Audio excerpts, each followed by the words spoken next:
Welcome to Beyond Sunday. I'm Brandon Walters. I'm here with Reverend James King from Unity of Greenville. And James, today I want to talk a little bit about love.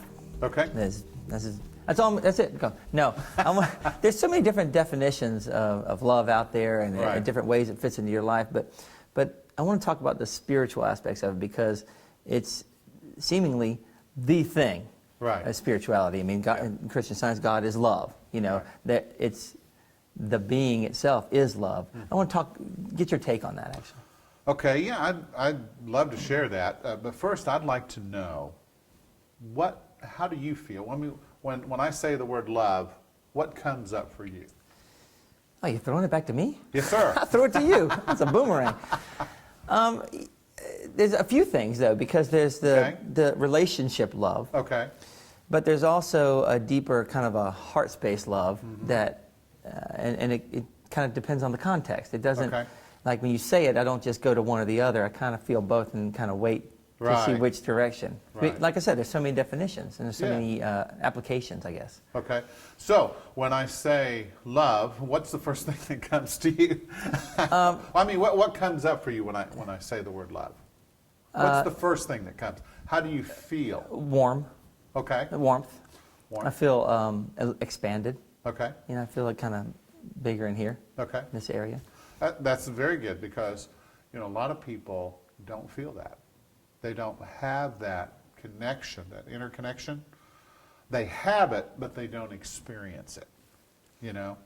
We all have it. I believe that we all have this divine energy within us. We have this God power, this God force, this source of all life, this energy that fills everything. We have it, but we're not always in touch with it. We don't always notice it.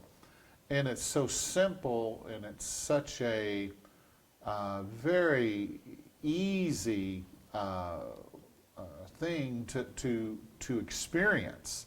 But see, a lot of people get lost in the intellect. Well, it seems like, I mean, from what I've read and felt and stuff, it is our natural state, but it's almost hard to get to because we have so many barriers to it. But it is our natural state. Right. So how can we, it's like, how do we stay there? Because the world kind of almost beats it out of you sometimes. Right, absolutely.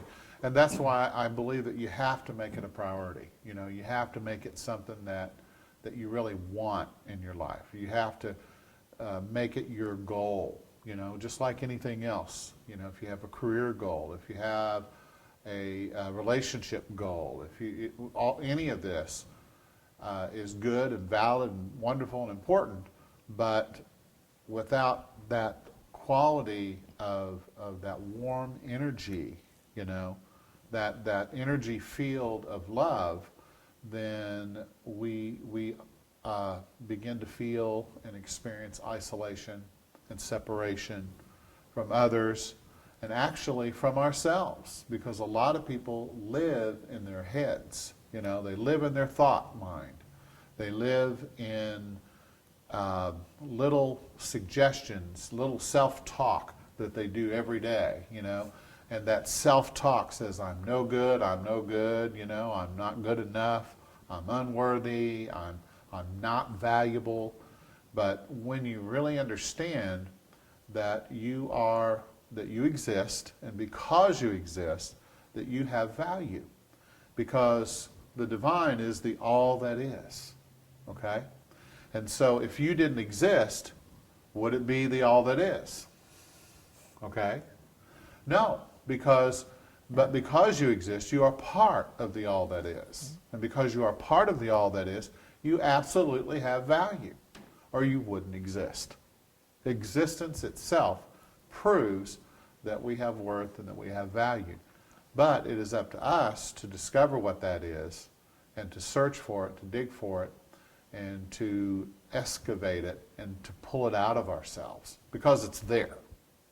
Okay? It's inside of us.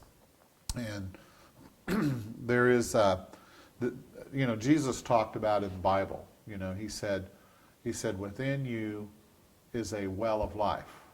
Okay? He said, inside of you is this river that flows unending, eternally, forever, into infinity.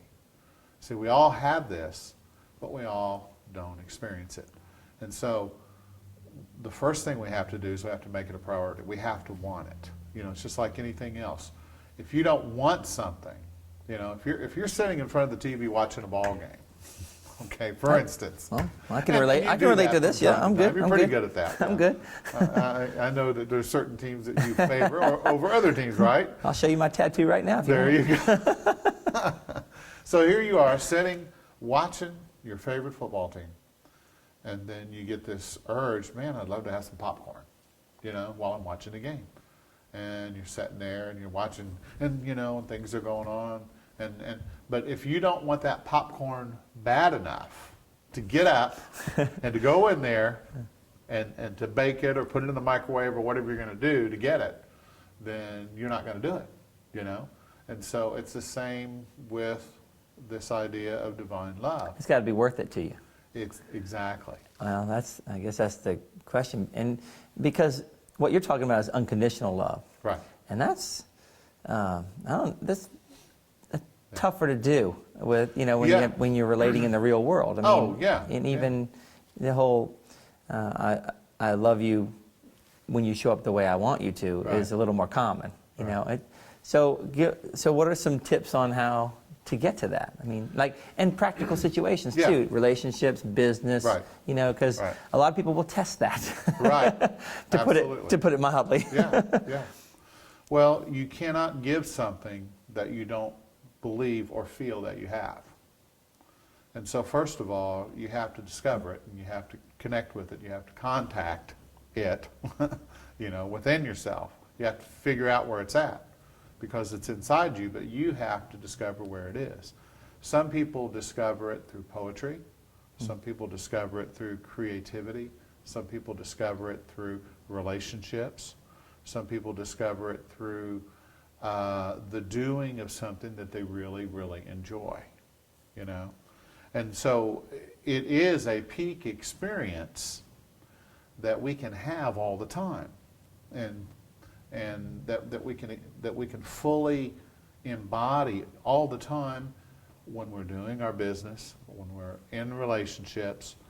But first of all, you have to discover it within yourself, and the way to do that is you got to get the mind quiet, and you've got to let yourself become more vulnerable to life, and allow yourself to be willing to be awkward, authentic. To be authentic, exactly. Which is sometimes awkward. It is. It's very awkward. Or embarrassing and stuff, yeah. I mean, I remember the first time I ever asked a girl out for a date, It was horrendous, And she wanted me to ask her, and I wanted to ask her, and I knew her name, just like I know your name, Brandon. But in that moment, it totally left me, I could not remember her name for anything.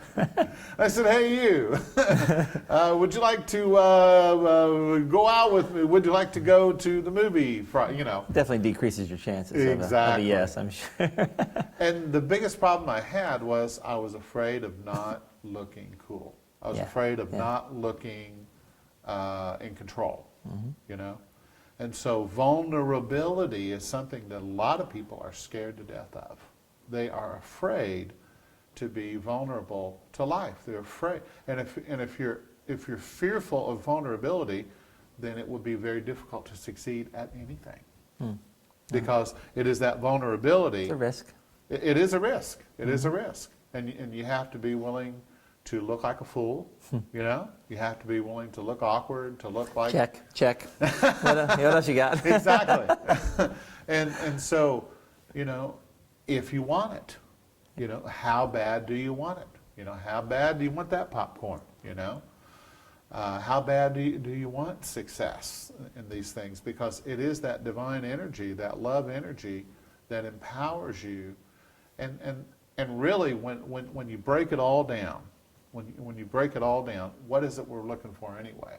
Why do we want the money or the job or the relationship? Well, it's because we want what it gives us, that warm feeling inside. Right. That feeling of contentment and completion and joy and happiness.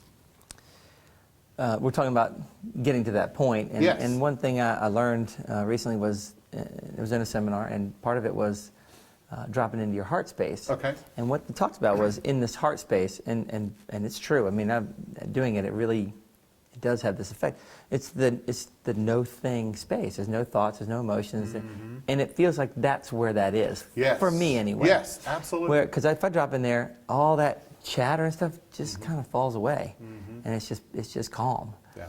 And I've tried to start doing that practicality. Try to start doing that before conversations that I don't want to have on the telephone or things like that, or emails before you write an email, things like that. It does change. It totally changes how you, it's just much more calm, and it becomes a more win-win the way I work it. It just, I don't know how to explain it, but it feels much better. Yes. Generally. Absolutely. And it is a good feeling, which is what we all want, but unfortunately, for a lot of folks, it takes a couple drinks to do that. Or whatever, if you're in Colorado or Washington, a little extra something, something. There you go. I mean, whatever it takes. And because we have to give ourselves permission, to be vulnerable and to be open enough that we will allow ourselves to feel, And a lot of people don't want to feel their feelings. And it's through feeling your feelings, it's through feeling your heart space, as you were just saying. It's through doing that life opens up and that everything becomes possible, Love, in the final analysis, in the scriptures and all sacred texts that you'll ever read, love wins. Okay? Conquers all. Love conquers all. Yeah. Exactly. And so, if I want to be on a team, that's the team I want to be on. I mean, that's where I want to be, is right in the middle of that. Yeah, if you've got access to the secret weapon, Yes. that's not really a secret. Right. But that nobody else is using, or many people aren't using, why wouldn't you, surely you take advantage of it. Absolutely. But to play devil's advocate, it's not easy. It's not easy when you're going through life and it's just coming at you. Yeah. Like, for instance, I talk about getting my heart space. Well, I have to really focus and do it, because otherwise life's just coming, and emotions trigger, and these neuro-linguistic patterns just bam, bam, bam. They just kind of take over, and you got to really concentrate and be conscious. Now, I know that over time, if you were to keep doing it, it gets easier. But do you have any advice for people that are trying to find, like, they say they want it, but how do I get to it? Yeah. You have to decide within yourself that you will never give up. That this is very important to you. That this is what you really want. And when you seek it in that way, you will find it. When you really want that, it will come to you. And you will find it. But that's the key. And it's like, folks are experimenting with relationships. You go through one relationship, it doesn't work. Try another one, doesn't work. And then you notice the common denominator in every relationship that didn't work was me. Yeah. Why didn't it work? Well, it's because I didn't want to do what it took in order to fully love that person and fully allow them to love me back, say. Now, there's some relationships that, were meant to be 5 minutes and we turned it into 5 years. You know what I mean? There's some relationships that just were meant to be temporary, and we try to turn them into a long-term relationship. And that's not what I'm talking about. Because after a while if that is not for you, because you just don't gel together, But when it comes to this loving relationship, it's the kindness, that you show to the people who are in your immediate space. It's easy to be kind to a stranger. It's easy to send money to a poor, starving child in another country. And that's a good thing. I'm not putting that down. That's wonderful. But the reality of it is when you are able to touch that kindness inside yourself and you're able to reach those who are the closest to you. Because guess what? That's why they're there. Yeah. That's why they're in my life. The ones who can push your buttons, can you still... Absolutely. Well, that brings me to where I wanted to go too, because we're talking about love as a mirror in this case. Okay. So, Yeah. I mean, that's the thing. If you are putting it out, I mean, if we're talking about how the universe works and things like that, how God works is what you put out, you get back tenfold. Yes. So, if you can get into that unconditional love, what does that mean for you? Yeah. I mean, what are the effects of that? Well, it sounds like it's not just internal. Right. It becomes external as well. Right. Well, out of love comes a kindness. Out of love comes a patience. Out of love comes a calmness. Out of love comes the ability to focus and to be with those people in your life. It grounds you. It grounds you into your life, and it gives your life substance and meaning. It causes you to want to get up in the morning, you know? When you wake up in the morning and you feel empty and you feel drained, then what's really going on? You know, I mean, that would be my question. You know, Right. if you're getting up every day and you don't like what you're doing, you don't like who you are, then why? You know, you need to question those things and figure out what it is, where you are shortchanging yourself and possibly sacrificing your energy in exchange for something that is not really feeding you, you know?